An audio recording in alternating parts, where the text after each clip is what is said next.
Hi everyone, the Simple Dad here. In this video, I'll show you how to use Safari profiles on your iPhone. So Safari now lets you create multiple browsing profiles. So each profile has its own history, bookmarks, extension, and cookies. So it's completely separate from others. So let me show you how to do this. So first we'll go ahead and open up Safari. Now next we'll go ahead and tap on the tab here, the bottom right. Now we'll go ahead and tap on the three dots and then we'll tap on Manage Tab Groups. Here we'll go ahead and create a new empty tab. So we'll go ahead and give this a name. So let's just say this is for work.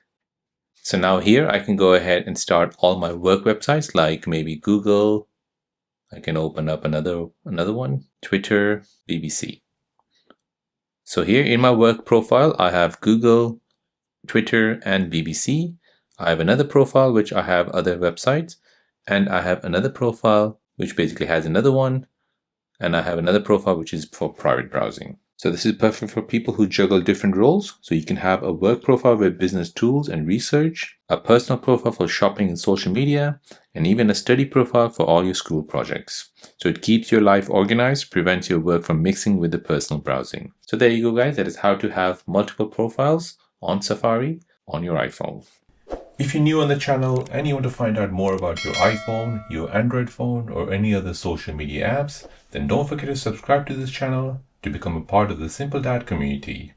Hit the like button if you find this video useful.